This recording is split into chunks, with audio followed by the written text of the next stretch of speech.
Une femme fragile s'était glissée dans le lit du cow-boy pour se réchauffer, et ce qu'il vit lui coupa le souffle. Avant de plonger dans cette histoire, n'oubliez pas de liker et de nous dire en commentaire d'où vous nous regardez. Le vent s'était levé depuis le soir, parcourant les vastes plaines du Wyoming et s'infiltrant par les fissures des murs de la cabane de Calder Boone. La maison était ancienne, construite avant la guerre, avec des interstices qu'aucun mélange de boue ne pouvait totalement combler. Il s'était habitué à ce bruit. 3 hivers avaient passé depuis qu'il avait acheté cette terre et choisi de vivre presque seul. La plupart des nuits, il restait assis à la table, raccommodant son équipement, fumant ou lisant à la lanterne jusqu'à ce que ses yeux brûlent. Ce soir-là, il s'était couché plus tôt, le ciel lourd de nuages au crépuscule laissant présager une chute brutale des températures après la tombée de la nuit. Calder était étendu sur son lit, un bras derrière la tête, l'autre pendant sur le bord, doigt près du fusil, prêt à le saisir. Son chapeau recouvrait son visage, mais ses yeux étaient ouverts, comme toujours si tôt dans la nuit. Le sommeil ne venait jamais facilement. La guerre l'avait laissé ainsi, un dormeur léger, prêt à s'éveiller au moindre bruit. Jadis, au Tennessee, cela lui avait sauvé la vie à plusieurs reprises. Aujourd'hui, c'était simplement sa compagnie dans cette cabane trop silencieuse quand le vent se calmait. À 39 ans, il était maigre, usé par de longues journées et des hivers rudes. Le bleu pâle de sa veste de cavalerie s'était estompé jusqu'au gris, les poignets effilochés après de multiples réparations. Ses bottes étaient près de la porte, le revolver toujours accroché à portée de main. La vie ici était simple. Réparer les clôtures, s'occuper du bétail, parcourir ses terres chaque semaine, échanger pour des provisions quand c'était nécessaire. Il n'attendait aucun problème, ni visite. C'est pourquoi le bruit le fit se redresser brusquement. D'abord léger, juste un froissement de pas à l'extérieur, ce n'était pas le vent. Il savait distinguer le vent du poids d'un corps. Chaque muscle tendu, il écouta. Le grincement des planches de la véranda se fit entendre à nouveau. Calder balança ses jambes hors du lit, la main serrant le fusil. Il ne le leva pas encore, laissant le canon reposer sur ses genoux et patienta. La porte ne cliqueta pas, ne s'ouvrit pas violemment. Juste une pause assez longue pour que le vent s'apaise et qu'un léger grincement signale que quelqu'un entrait. Il se leva, pieds nus sur le sol froid. « Qui est là ?» Pas de réponse. Il fit quelques pas vers la table et alluma une allumette. La lumière s'étendit, projetant des ombres. Puis un grincement derrière lui attira son attention. Il se retourna, fusil à mi-hauteur, et aperçut la silhouette sous la couverture. Une femme s'était glissée dans son lit en un instant, recroquevillée contre le mur comme un animal acculé. Calder sentit son cœur s'emballer. « Sors de là », dit-il d'une voix ferme mais basse. La femme sursauta, immobile. La lumière révéla un visage bronzé, jeune, peut-être 24 ans. Apache, par ses longs cheveux noirs et ses pommettes saillantes. Pieds nus, écorchés, une cheville enflée. Sa robe déchirée laissait voir le haut de sa poitrine, les traces de saleté sur sa clavicule. Le tissu déchiré jusqu'à la cuisse et le sang séché assombrissaient l'ourlet. Elle sentait la fumée et la sueur, comme si elle avait couru des jours. Son instinct lui aurait commandé de la repousser dehors, mais elle ne suppliait pas, ne fuyait pas, se contentant de le regarder, les yeux grands ouverts, juste attentive à ce qu'il ferait. Et cela le stoppa. Si elle avait supplié, il aurait pu se durcir. Si elle avait menti, il aurait pu se fermer. Mais elle attendait simplement, tendue, prête à s'élancer si un seul geste de sa part était trop rapide. Il murmura un juron, baissa le fusil, traversa la pièce et lui lança une couverture en laine supplémentaire. « Reste là », dit-il. Elle la saisit lentement, les doigts tremblants, et s'enroula dedans. Calder retourna à la table, souffla l'allumette et laissa la lanterne brûler faiblement.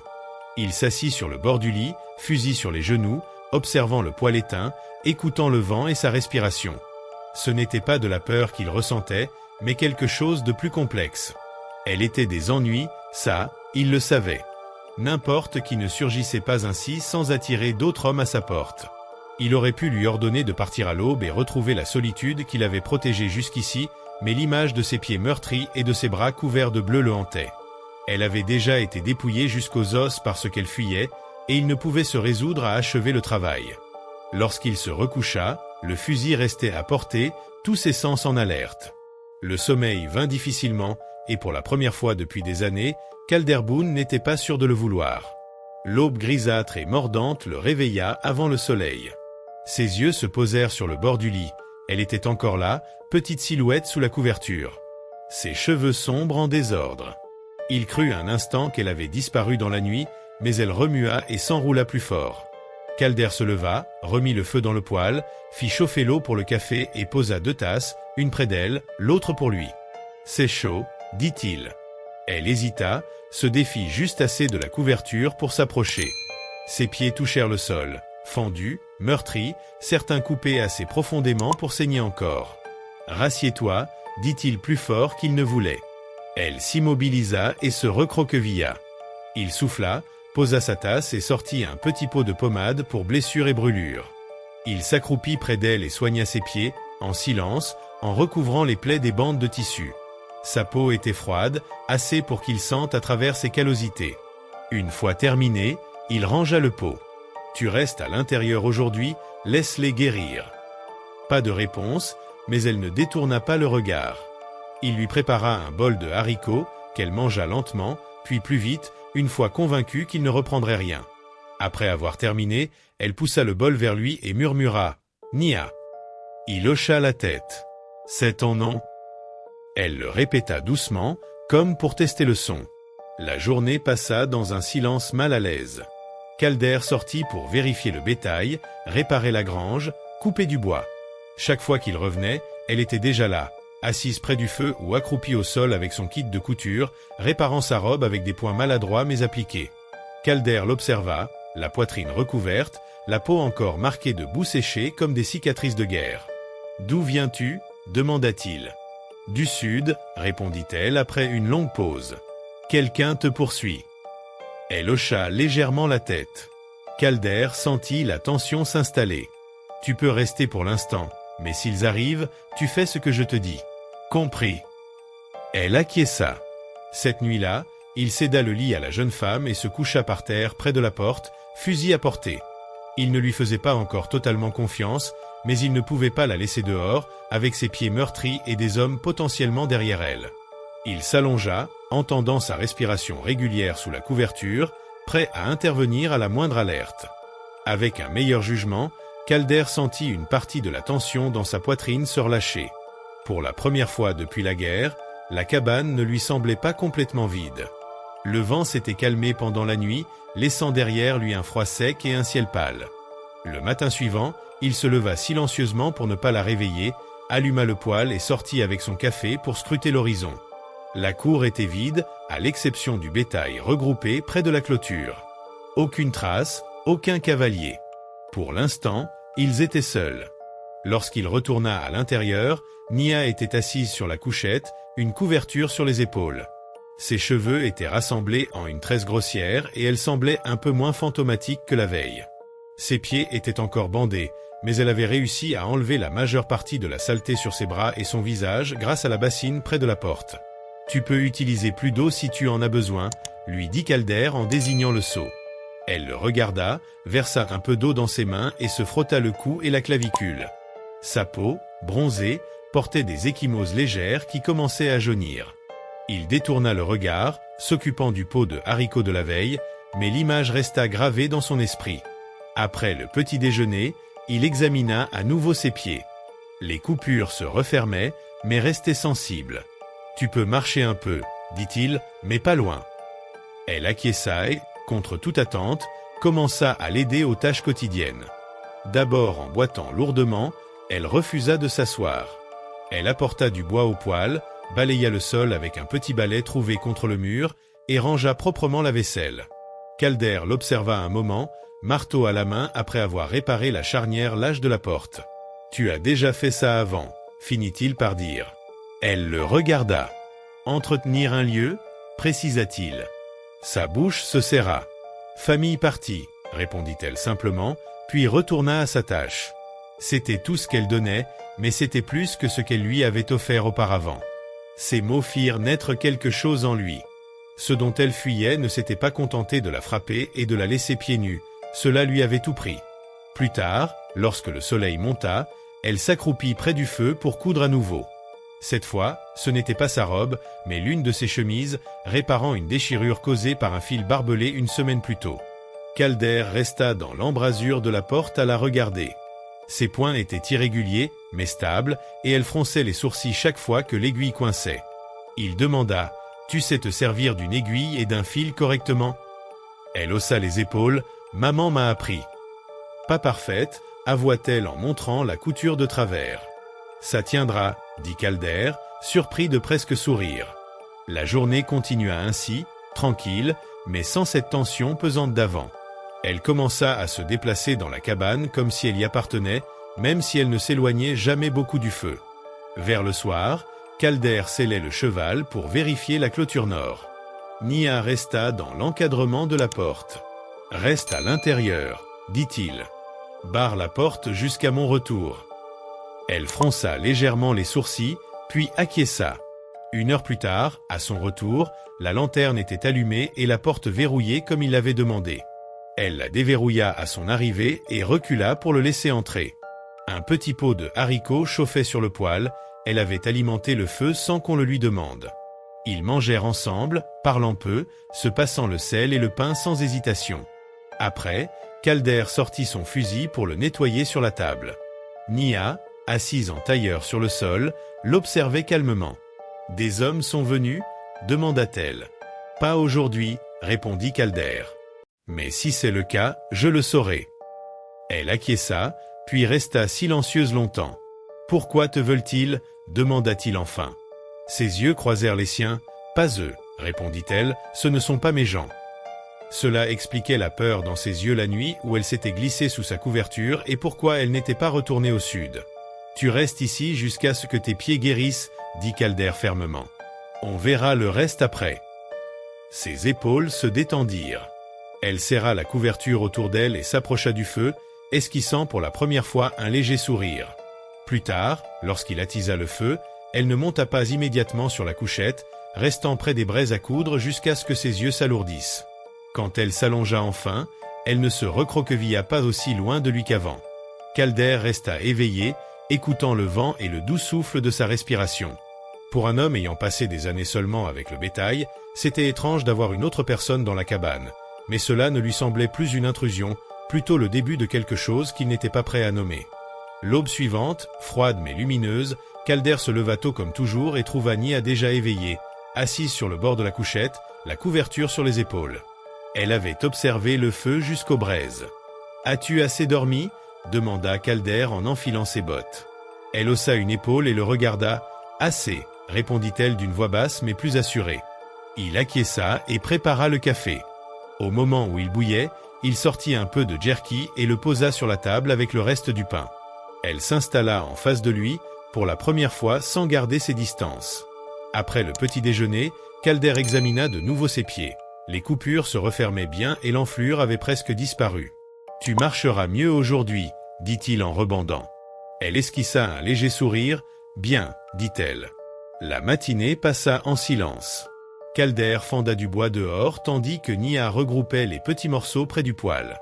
À son retour, elle essuyait la table avec un chiffon humide puis rangeait les quelques outils et provisions sur les étagères.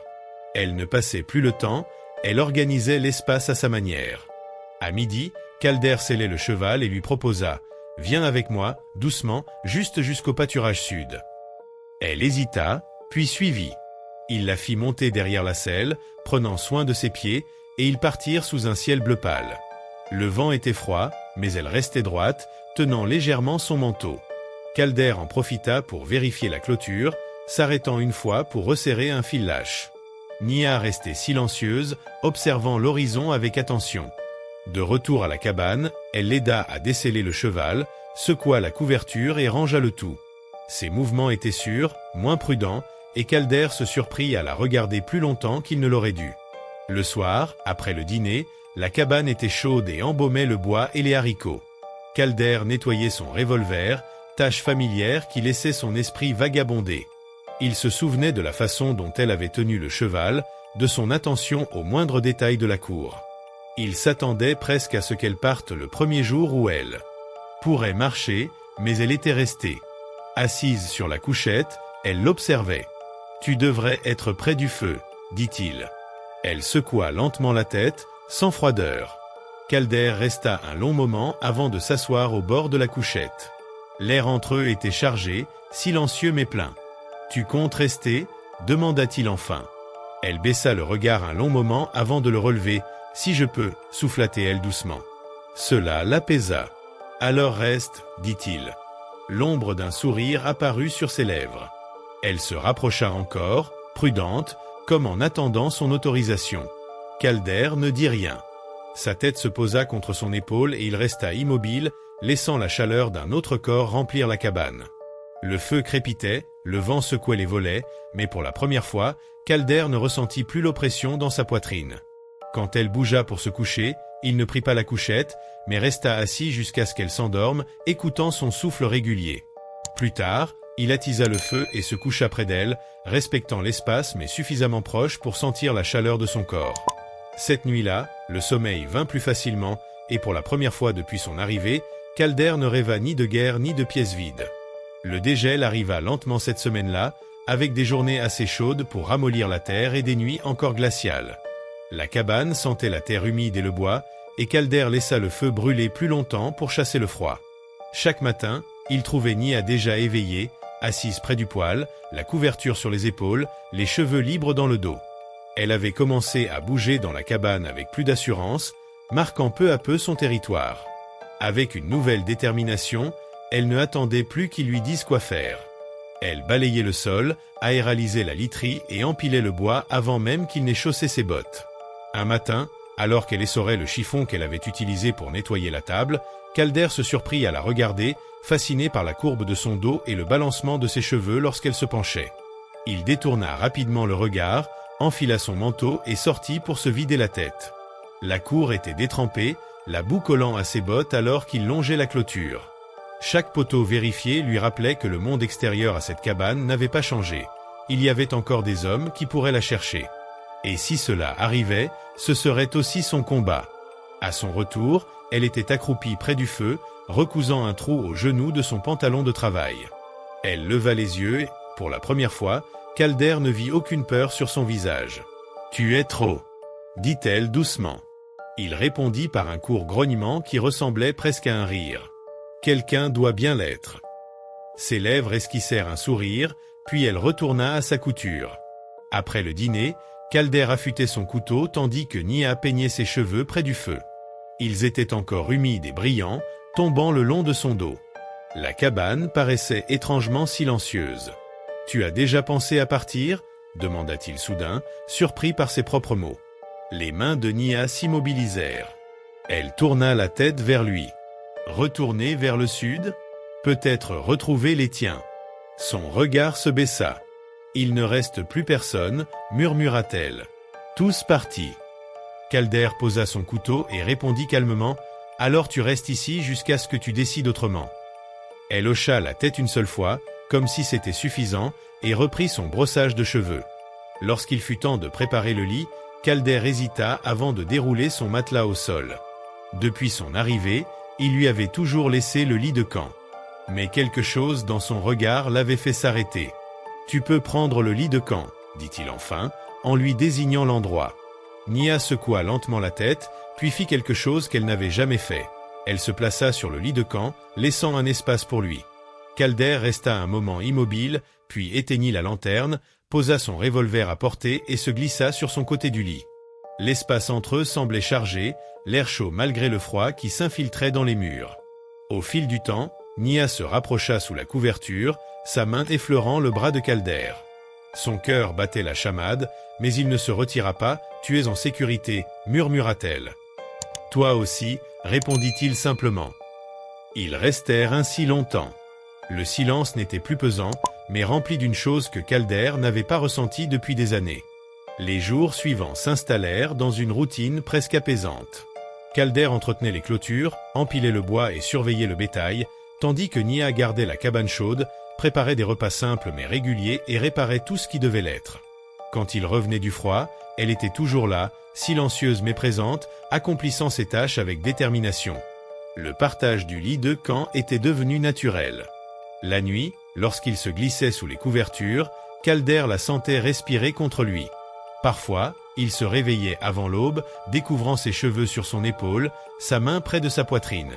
Il ne se reculait plus. Un soir, après une journée à ramasser des branchages, Calder entra, fatigué et endolori. Nia était assise près du poêle, peignant ses cheveux. L'odeur du ragoût et de la fumée de pain emplissait la cabane. « Tu manges », dit-elle simplement, en désignant le bol sur la table. Après le repas, il s'assit sur le sol pour nettoyer la boue de ses bottes.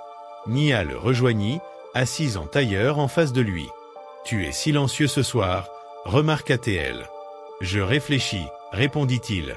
« À quoi ?»« À ce que je ferais si ces hommes revenaient. » Son visage se tendit. « Ils reviendront. »« Pas encore, » dit Calder, secouant la tête. « Mais si c'est le cas, je serai prêt. » Elle resta silencieuse un long moment, puis demanda « Tu te bats pour moi ?» Il la regarda vraiment cette fois, voyant que sa question n'était pas seulement une question de danger. « Oui », répondit-il simplement. Un léger soulagement traversa son visage. Les jours passaient, et la confiance s'installait. Puis, un matin, en vérifiant le pâturage nord, Calder remarqua des traces fraîches, trop profondes pour son propre cheval. 2 cavaliers étaient passés récemment. Lorsqu'il revint à la cabane, Nia préparait le feu. « Des traces », dit-il simplement. Ses doigts se crispèrent sur le poker, mais elle ne dit rien. « Nous serons prêts », déclara Calder d'une voix ferme. Cette nuit-là, lorsqu'ils se couchèrent, il n'y eut plus d'hésitation. Il la rapprocha contre lui, son bras autour de sa taille. Elle resta sans hésiter, sa main reposant légèrement sur sa poitrine. Le lendemain matin, un calme étrange régnait. Calder observa l'horizon depuis le porche tandis que Nia s'activait à l'intérieur. Puis, au loin, il aperçut 2 cavaliers. Il ouvrit la porte. « Nia, ils arrivent. » Elle apparut immédiatement, comprenant la gravité. « Des hommes, oui. » Son regard resta fixe. « Je reste. » Calder maintint son fusil prêt tandis que les cavaliers approchaient, mais grâce à sa fermeté et à la confiance de Nia, ils finirent par repartir, laissant leur cabane intacte. À l'intérieur, Nia demeura calme, proche de lui. Pour la première fois depuis longtemps, Calder se sentit pleinement chez lui. La cabane, le feu, le souffle de Nia, tout cela formait maintenant un lieu de sécurité choisi et non seulement trouvé. Elle demanda, et Calder répondit « Pour l'instant ». Elle s'avança, prit le fusil de ses mains et le posa contre le mur avec précaution. Sans un mot, elle l'entoura de ses bras et appuya son visage contre sa poitrine. Calder resta figé un instant, puis expira longuement et posa une main derrière sa tête. « Ils reviendront » murmura-t-il. « Je sais » répondit-elle doucement. Il la tint jusqu'à ce que la tension dans leurs épaules se relâche. Quand elle recula enfin, ses yeux étaient secs mais déterminés, plus ceux de quelqu'un prêt à fuir. « Moi aussi, je combats » dit-elle simplement. Calder l'observa longuement avant de hocher la tête. « Très bien » dit-il. Le reste de la journée passa dans un silence intense. Calder nettoya le fusil et vérifia les munitions, en mettant de côté celles qui pourraient être rapidement accessibles. Nia, quant à elle, se déplaçait dans la cabine avec un nouveau but, aiguisant le couteau de cuisine et attachant ses cheveux pour se préparer. Le soir venu, lorsqu'ils se couchèrent, elle ne se contenta pas de se blottir contre lui. Elle se rapprocha pour chercher non seulement la chaleur, mais un appui stable. Cette fois, Calder la tint sans hésiter, caressant sa tresse comme pour promettre qu'il ne la laisserait pas être emportée. Le sommeil vint lentement, mais profond, celui qui suit une décision prise. Le lendemain matin, Calder scellait le cheval-tôt et montra à Nia comment charger le fusil de rechange. Elle écouta attentivement, ses mains sûres et précises. « S'ils reviennent, reste à l'intérieur, » dit Calder, « mais garde ceci prêt. » Elle hocha la tête, serrant le fusil, puis s'approcha de lui et l'embrassa, non plus timidement près du feu, mais avec assurance, scellant un pacte silencieux. Calder posa son front contre le sien, respirant son odeur de fumée, de savon et le léger parfum du ragoût sur ses mains. Quand elle se recula, elle ne dit qu'un mot, « Reste ». « Je resterai », répondit-il. Pour la première fois, il comprit qu'il voulait se battre pour la garder là. L'après-midi, le vent se leva, sifflant dans les peupliers le long du ruisseau. Calder, en train d'empiler du bois dans la cour, aperçut de nouveau des cavaliers sur le sentier, cette fois plus rapides. Il entra, calme mais précis, Ils sont de retour. Nia était déjà près de la table, fusil appuyé contre sa chaise, son visage déterminé. Elle ne posa aucune question, prit le fusil et se plaça dans un coin où elle pouvait voir la porte tout en restant à couvert. Calder attendit dehors, ne les appelant pas. Les cavaliers s'approchèrent suffisamment pour que la poussière de leurs chevaux se dépose dans la cour. L'homme plus âgé descendit en premier, le visage dur. « Nous t'avions dit que nous reviendrions, » dit-il. Calder pointa son fusil, « Et je vous ai dit de passer votre chemin. » L'autre, plus jeune, posa la main près de son pistolet. « Elle vient avec nous. » Calder resta ferme, « Elle reste ici. » Le temps se tendit, le vent portant le souffle des chevaux et le grincement du cuir de selle.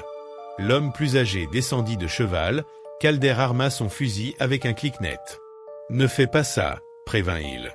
L'homme se figea, yeux plissés. « Tu tirerais sur un homme pour elle. »« Et c'est moi, » répondit Calder.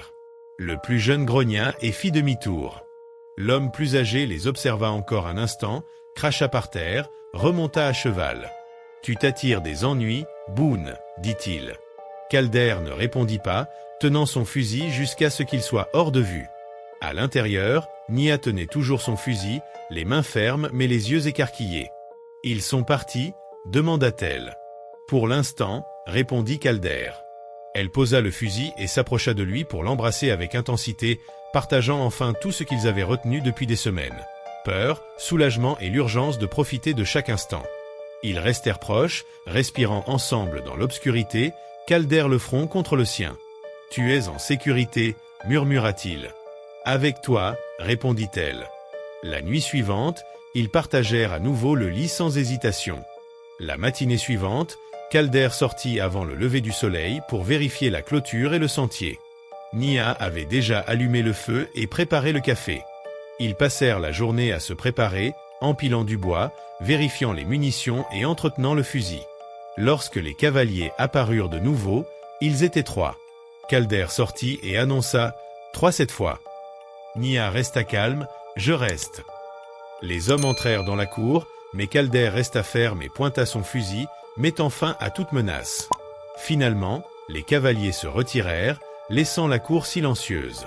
Calder baissa son fusil, détendant ses épaules pour la première fois depuis des jours. Nia posa son fusil, et pour la première fois, elle lui offrit un sourire complet. « Ils ne m'emporteront pas, » dit-elle. « Non, » répondit Calder, « personne ne le fera. » Ils restèrent sur le porche, observant le soleil se coucher, leur maison désormais sécurisée, la cabine chaleureuse et protectrice. Ils n'avaient plus besoin de mots, l'essentiel était là, palpable, solide, partagé.